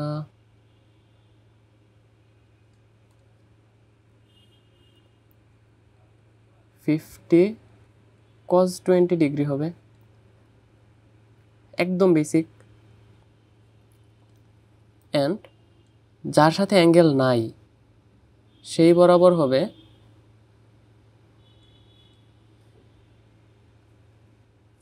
50 sin 20। যার সাথে অ্যাঙ্গেল ওই বরাবর হবে 50 cos 20, অ্যান্ড তার সাথে লম্ব বরাবর যেটা আছে, অর্থাৎ 50 cos 20 এর সাথে লম্ব বরাবর যেটা আছে সেটা হচ্ছে 50 sin 20। এখন 50 নিউটন বলকে আমরা দুইটা উপাংশে ভেঙে ফেলছি। দুইটা উপাংশ ভেঙে ফেলার পরে মেইন বলটার আর অস্তিত্ব নাই, তাকে আমরা অলরেডি ভেঙে ফেলছি। তার মানে এই বলটা এখন আর এক্সিস্ট করে না, এটা কেটে দাও। এখন আমাদের হাতে দুইটা আছে কিন্তু দেখো, একটা বলে এটা আর একটা বলে এটা। ক্ষেত্রফল হচ্ছে এইটুক, এরকম। এই ক্ষেত্রফলের সাথে এই বলটা কি লম্ব বরাবর আছে? অবশ্যই না, এই বলটা কিন্তু সমান্তরালে আছে। তো এই যে বলটা যেটা সমান্তরালে আছে, এই বলটা কাউন্ট হবে না। আমাদের মেইন ক্যালকুলেশন হবে যেই বলটা দেওয়ালের সাথে লম্ব বরাবর, ওই বলটা। তাহলে এখন যদি আমরা ম্যাথটা সলভ করে ফেলি, চাপের মানই তো চাইছে, আমরা জানি P = F/A। এখানে Fটা হবে অ্যাকচুয়ালি F না, F হবে F পারপেন্ডিকুলার, অর্থাৎ যার উপর বল প্রয়োগ করা হচ্ছে তার লম্ব বরাবর যতটুকু বল কার্যকর আছে ওইটুকু। এখন F পারপেন্ডিকুলারের মান কত? 50 sin 20 ডিগ্রি ডিভাইড বাই নিচে হচ্ছে এর মান কত? আমাদের কিন্তু ধরে নাও একক ক্ষেত্রফলে বল প্রযুক্ত হচ্ছে, অর্থাৎ ক্ষেত্রফলটা একক, এটা বলে দিচ্ছে তারা। তার মানে এখান থেকে আমরা ক্ষেত্রফলের মান বসাই দেবো ডিরেক্টলি 1। এখান থেকে আলটিমেটলি আমাদের প্রেসারের মানটা চলে আসবে 50 sin 20 মানে হচ্ছে 45.6473 প্যাসকেল। বুঝতে পারিলাম? তো এটা কিন্তু মোটামুটি একটা ভালো ম্যাথ ছিল। তবে আমি বলবো এই ম্যাথটা হচ্ছে তোমরা স্কিপ করো। স্কিপ করার কথা বলবো না, এটা তোমার এইচএসসিতে লাগবে। সো এখানে আমি লিখে দেই নট ফর এসএসসি, শেষ। মানে এই ম্যাথটা নিয়ে তোমার বেশি চিন্তা করার দরকার নেই, আমি জাস্ট ক্লাসে করাইছি, শেষ। এরপর মাথা থেকে জেরে ফেলো, এটাই।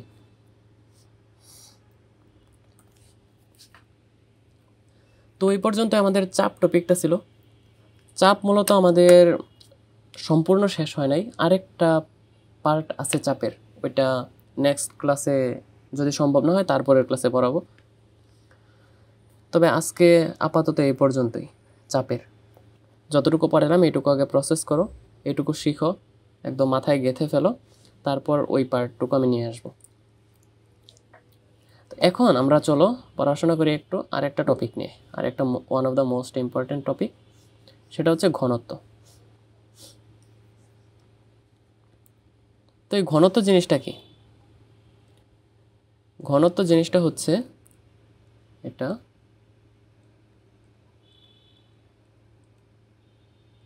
পদার্থের ধর্ম বা প্রপার্টি, এটা পদার্থের একটা ধর্ম বা প্রপার্টি। এখন এই ঘনত্বের সংজ্ঞাটা কি? একক আয়তনে ভরের পরিমাণকে ঘনত্ব বলে। ওকে, অর্থাৎ একক আয়তন ভরের পরিমাণ ঘনত্ব। তার মানে যদি একটা বস্তু হয়, ধরো ঘনকাকৃতির একটা বস্তু আমি বানানোর ট্রাই করি,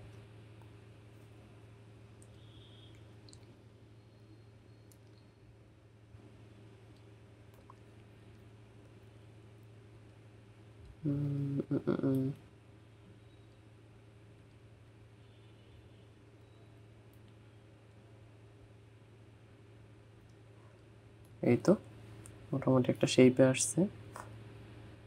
এবার এই সাইডগুলো যোগ করে দেই, যোগ করে দেব, কালারটা হবে রেড। ওকে, পয়েন্ট থেকে এই পয়েন্ট, তাহলে ওইভাবে ড্র করাই ভালো ছিল। Extremely sorry for wasting time.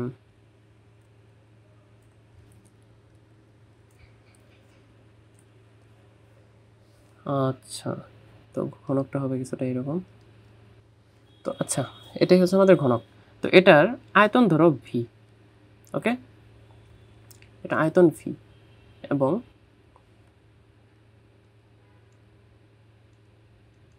আয়তন হচ্ছে ভি, আর এটার ভর হচ্ছে এম। তাহলে ভি আয়তনে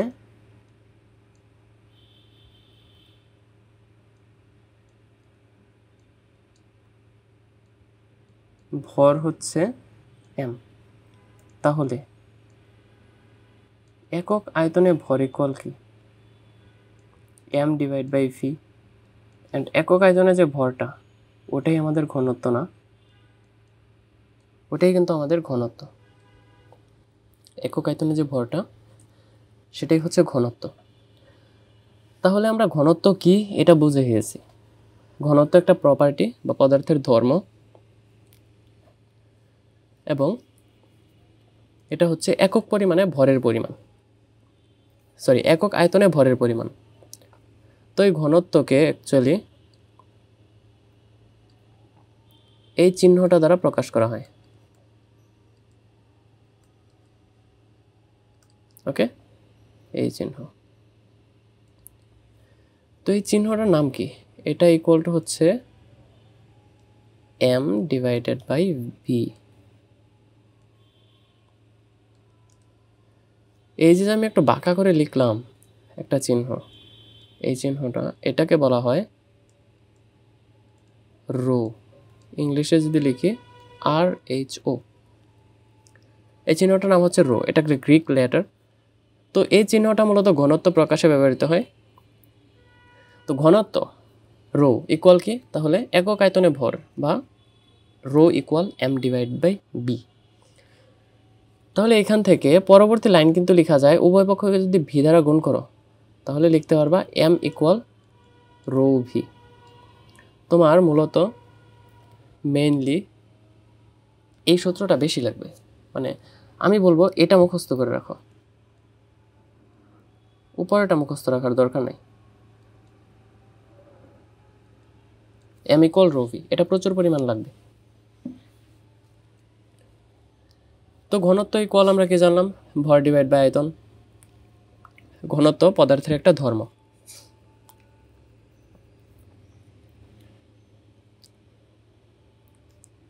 তো এই ঘনত্বের আর কিছু বিষয় আছে।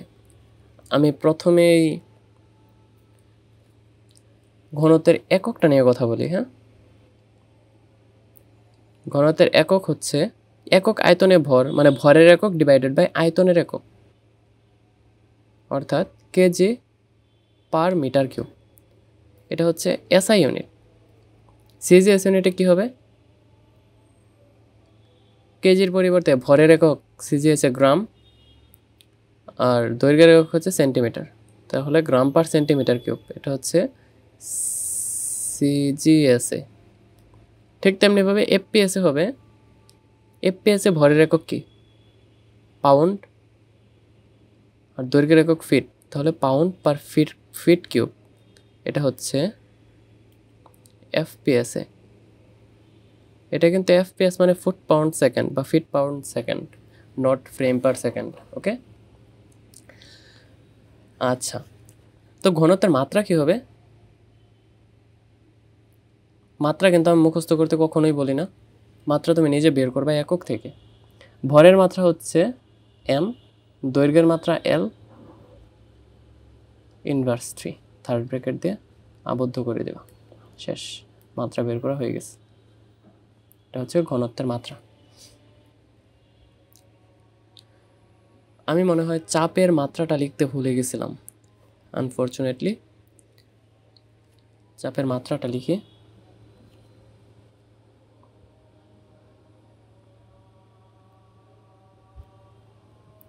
চাপের মাত্রা কি হবে? বলের মাত্রা ডিভাইড বাই ক্ষেত্রফলের মাত্রা, অর্থাৎ newton per metre square. Newton per metre square মানে আবার কি? এম এল টি ইনভার্স 2, নিচে হবে দৈর্ঘ্যের মাত্রা তার স্কোয়ার। আলটিমেটলি মাত্রা সমীকরণটা আসতেছে M L inverse T inverse 2। আচ্ছা, তো ঘনত্ব রিলেটেড এতটুকুই। ঘনত্ব নিয়ে এর বেশি আর কিছু জানার নেই। অ্যাকচুয়ালি ঘনত্বের ডেফিনেশনটা জানলে আমাদের আর কিছু লাগে না আসলে। এখন ঘনত্ব থেকে আর কিছু বিষয় মনে রাখতে হবে তোমার। 1 নম্বরে মনে রাখতে হবে 1 KG per metre cube equal কত গ্রাম পার সিসি, বাইরের উল্টাটা। দেখো 1 gram per CC, G per CC, CC মানে কি, সিসি মানে centimetre cube, gram per centimetre cube বা গ্রাম পার সিসি। আচ্ছা, সিসি মানে হচ্ছে কিউবিক সেন্টিমিটার। এখন 1 গ্রাম পার সিসি মানে কি, 1 গ্রাম ডিভাইড বাই 1 সিসি। এখন 1 গ্রাম মানে কত, 10⁻³ কেজি। আর 1 সেন্টিমিটার কিউব মানে কি, সেন্টিমিটার তার কিউব, অর্থাৎ 1 সেন্টিমিটার মানে 10⁻² মিটার তার কিউব। ওকে, অ্যান্ড এখান থেকে তুমি পাবা হচ্ছে 1000 KG per metre cube. So ultimately তোমার যেটা মনে রাখতে হবে সেটা হচ্ছে 1 gram per CC equal 1000 KG per metre cube. এটা মাস্ট মনে রাখতে হবে অবশ্যই।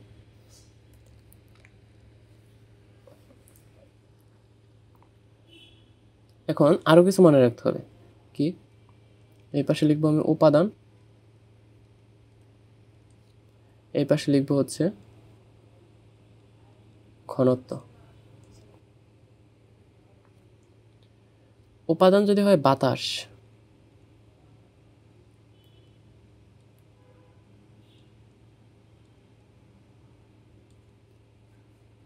তার ঘনত্ব হচ্ছে 1.27 কেজি পার মিটার কিউব। এটা কি, এটা হচ্ছে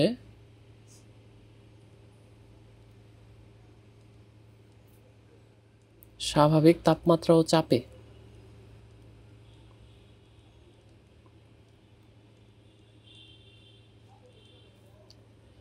এরপরে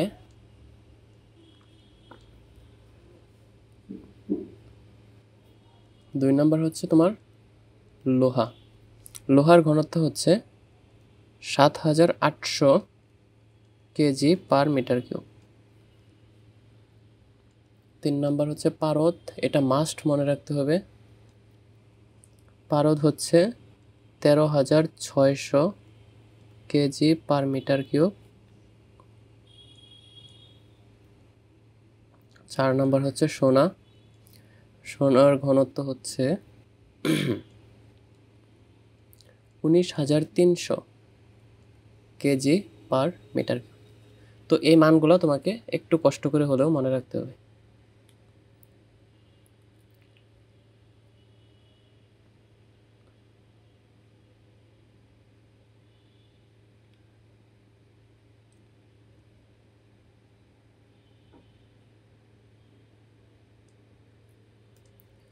জানি একটু কষ্ট হবে, বাট করার কিছু নেই, তোমাকে মনে রাখতে হবে এটুকু।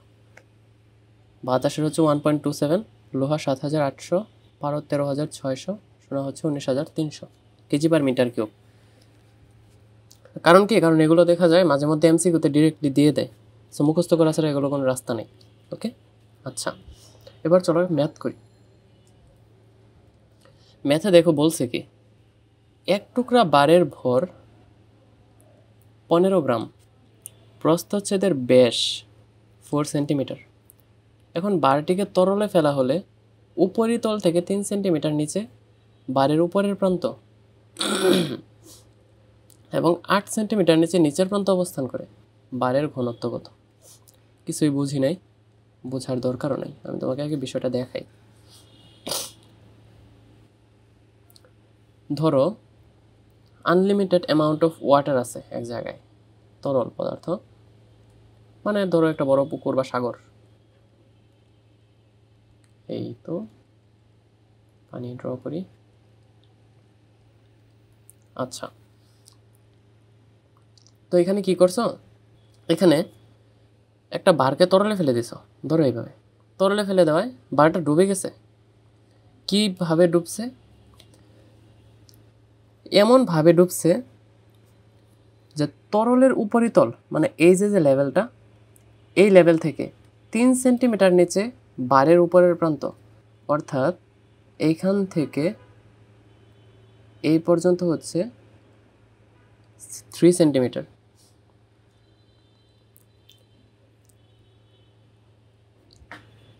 আবার কি বলছে? 8 সেন্টিমিটার নিচে নিচের প্রান্ত অবস্থান করে। তার মানে তরলের উপরিতল থেকেই 8 সেন্টিমিটার নিচে নিচের প্রান্ত অবস্থান করে। বারের কিন্তু প্রস্থচ্ছেদের ব্যাস দেওয়া আছে। প্রস্থচ্ছেদের ব্যাস যেহেতু দেওয়া আছে, তাহলে বারটা অবশ্যই এরকম না, বারটা অবশ্যই অন্য শেপের হবে। বারটার শেপটা হবে কিছুটা সিলিন্ডারের মতো। আমি যদি একটু ড্র করে ট্রাই করি, এই তো বারের উপরের প্রান্ত এইরকম, এই হচ্ছে বারের নিচের প্রান্ত। ওকে, এটা হচ্ছে বার। এর প্রস্থচ্ছেদের ব্যাস দেওয়া আছে 4 সেন্টিমিটার।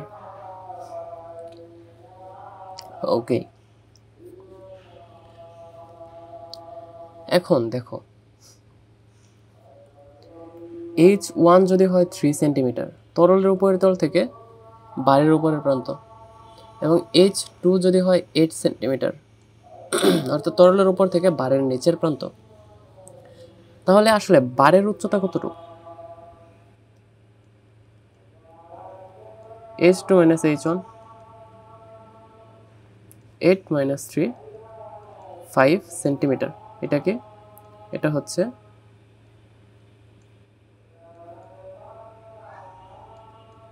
বারের উচ্চতা। এখন বারের আবার প্রস্থচ্ছেদের ব্যাস দেওয়া আছে 4 সেন্টিমিটার। তাহলে বারের প্রস্থচ্ছেদের ক্ষেত্রফল আমরা বের করতে পারবো এখান থেকে।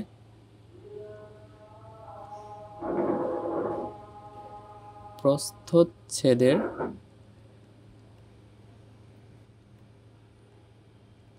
ক্ষেত্রফল A= হবে কি পাই r স্কয়ার, মানে পাই আর মানে কত d/2 স্কয়ার।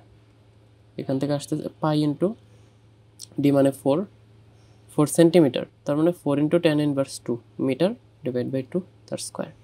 এখান থেকে বারের ক্ষেত্রফল চলে আসবে পাই ইন্টু 4 × tan inverse 2 /2 তার স্কয়ার।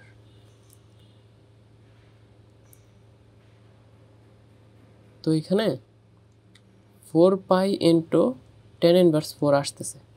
এটা থাক, এটা আমরা আগে না ভাঙি। তাহলে বারের প্রস্থচ্ছেদের ক্ষেত্রফল যদি পেয়ে যাই, তাহলে বারের আয়তন কত?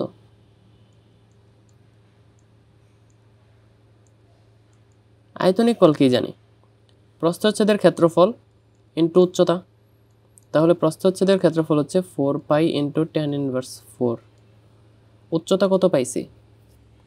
উচ্চতা পাইছি এখানে 5 সেন্টিমিটার, তার মানে 5 × tan inverse 2 মিটার। এখান থেকে আসবে 20 পাই ইন্টু tan inverse 6, এটা হচ্ছে মিটার কিউব। কিন্তু আমাদের তো এটা চাই না, আমাদের চাইছে হচ্ছে বারের ঘনত্ব। তাহলে আমরা কি জানি?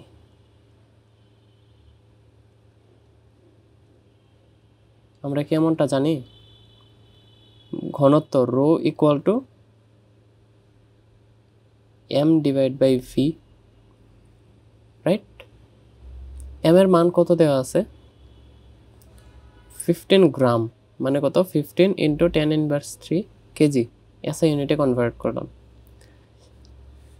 আর নিচে আয়তন হচ্ছে 20 pi into tan inverse 6 metre cube.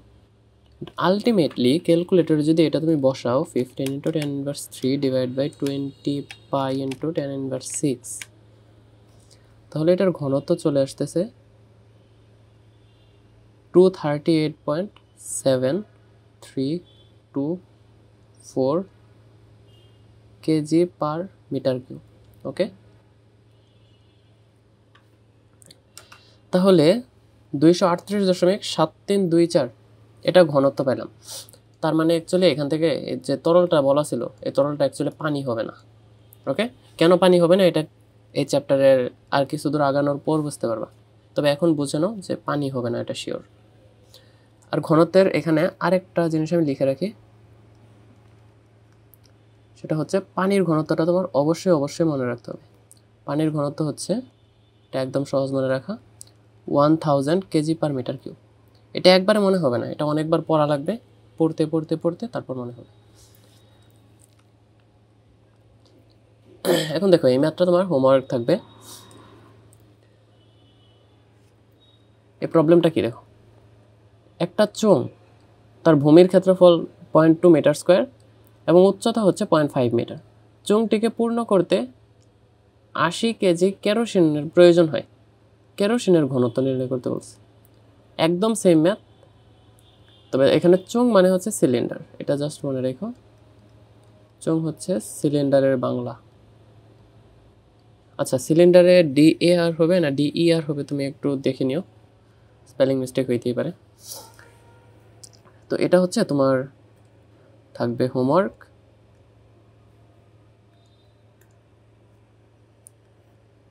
এটা হচ্ছে HW থাকবে, নিজে করবা অ্যান্ড আলটিমেট রেজাল্টটা হচ্ছে আমাকে কমেন্ট বক্সে জানাবা। এটার জন্য একটা হিন্ট দেই,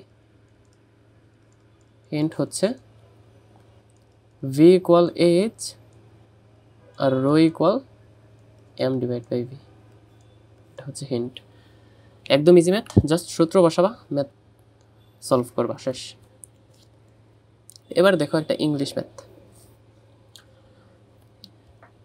find the mass and weight of air at 20 degrees Celsius in a living room with a 4 by 5 meter floor, with a 4 meter by 5 meter floor and a ceiling 3 meter height, and the mass and weight of an equal volume of water. আচ্ছা, তো ওই যে একটা ঘর বলছে, আমি এই ঘরটা একটু ড্র করে দেখাই। ঘরটা কিছুটা কিউব আকৃতির চিন্তা করো, কারণ নর্মাল বিল্ডিংগুলো কিউব আকৃতির হয়ে থাকে। কিউব না, অ্যাকচুয়ালি আয়তক্ষেত্রাকার হয়, বাট তুমি ধরে নাও কিউব।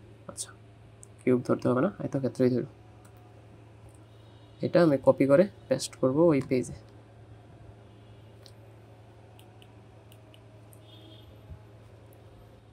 এইখানে পেস্ট করলাম, যদি একটা বাহু হাওয়া হয়ে গেছে। ওকে,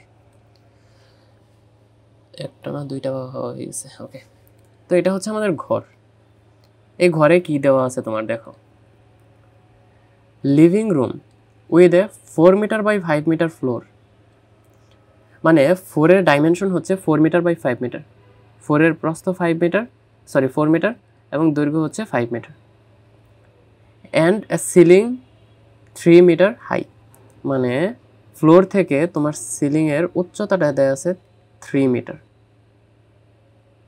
এটা হচ্ছে 3 মিটার। তাহলে এখন এই ঘরের ভিতরে যত বাতাস আছে ওই বাতাসের ভর নির্ণয় করতে বলছে। এটাও একদম সহজ ম্যাথ। দেখো,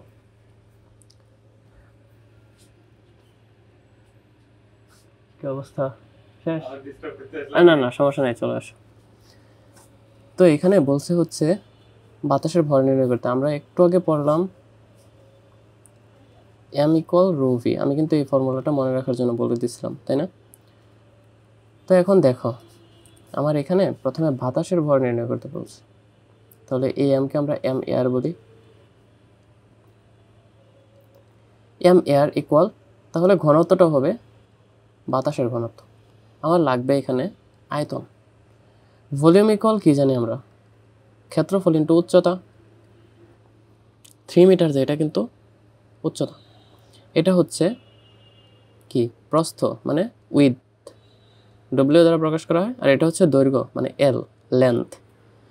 এখন ক্ষেত্রফল মানে হচ্ছে দৈর্ঘ্য ইন্টু প্রস্থ ইন্টু উচ্চতা, এটা হচ্ছে আয়তন। তো আলটিমেটলি 5 × 4 × 3, 60 মিটার কিউব, এটা হচ্ছে ঘরের আয়তন।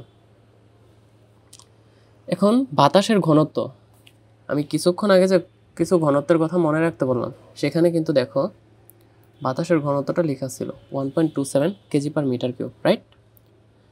তো তুমি ওই মানটা বসাই দেবা, মানে ওই মানটা মুখস্থ রাখতে হবে তোমার আনফরচুনেটলি। 1.27 ইন্টু তার আয়তন হচ্ছে 60, এখান থেকে বাতাসের ভরটা পাবা 1.27 ইন্টু 60, 76.2 কেজি। এখন এটা তো প্রথম পার্টটা সলভ হইল, find the mass and weight of air. আচ্ছা, ওয়েট বের করা হয়নি, তাই না? তাহলে এখন ডব্লিউ অফ এয়ার কি হবে? এই আচ্ছা, এই ডাব্লিউ আর এই ডাব্লিউ কিন্তু সেম না। আচ্ছা, ডাব্লিউ অফ এয়ার মানে বাতাসের ওজন হবে বাতাসের ভর মাল্টিপ্লাইড বাই জি, এখান থেকে আসবে 9.8 দিয়ে যদি ভরকে গুণ দাও 746.76 কেজি হবে না, এটা হবে নিউটন। এটা হচ্ছে প্রথম পার্টটুকুর অ্যান্সার। এখন দ্বিতীয় পার্ট বের করতে বলছে পানির সমপরিমাণ পানির, অ্যাকচুয়ালি সমপরিমাণ না, সম আয়তন পানির ভর এবং ওজন। এখন তাহলে এম অফ ওয়াটার কত হবে? রো ইন্টু ভি তো আমরা জানি, তাহলে রো এখানে কিসের রো হবে? রো হবে পানির রো। আর ভি হচ্ছে বাতাস যতটুকু আয়তন দখল করছিল সেই সমান আয়তন। এখন পানির ঘনত্ব আমাদের জানা আছে 1000, আয়তন হচ্ছে 60, তো এখান থেকে আমাদের আসে 60,000 কেজি, এটা হচ্ছে পানি। আর পানির ওজন কি হবে? পানির ভর ইন্টু জি, তো এখান থেকে আসবে আমার আলটিমেটলি 60,000 ইন্টু 9.8, 588,000, এটা হচ্ছে পানির ওজন। তো এই পর্যন্তই ম্যাথ, এটাও একদম ইজি ছিল। তো আজকের ক্লাস খুবই ইজি ছিল, এই পর্যন্তই। আজকের ক্লাসে অ্যাকচুয়ালি আরেকটা টপিক ছিল ঘনত্ব এবং আপেক্ষিক গুরুত্ব, বাট আনফরচুনেটলি আমার এখন টাইম নাই, দ্যাটস ওয়াই আমি এই পার্টটুকু পড়াইতে পারতেছি না। নেক্সট ক্লাসে, তারপরের ক্লাসের টপিকগুলো শুরু করার আগে এই ঘনত্ব এবং আপেক্ষিক গুরুত্ব জিনিসটা বোঝানোর পর পরবর্তী ক্লাসের টপিক শুরু করব আমি। তো আজকে যা যা পড়াইলাম এগুলো সব নোট করবা, নোট করে এই রিলেটেড যদি প্রবলেম সলভ করতে পারো তাহলে কইরো, বাট আমি এখানে যে প্রবলেমগুলো দিচ্ছি এগুলোর বাইরে কোনো প্রবলেম আসবে না, সো এগুলোই ভালোভাবে শিখবা। আর আমি যে থিওরিগুলো বলে দিছি এই থিওরিগুলো একদম মুখস্থ রাখতে হবে, একদম মুখস্থ। তো ওগুলোই প্র্যাকটিস করতে থাকো, পড়াশোনা করতে থাকো, চিল থাকো, বেশি প্রেশার নেওয়ার দরকার নেই, কারণ বেশি প্রেশার নিলে এমনিতেই পারবা না। স্টে চিল অলওয়েজ, পড়াশোনা অনেক এনজয়েবল হবে। তো দেখা হবে নেক্সট ক্লাসে, কবে এটা আমি আনফরচুনেটলি জানি না। Till then keep learning, keep chilling. আল্লাহ হাফিজ সবাইকে, আসসালামু আলাইকুম।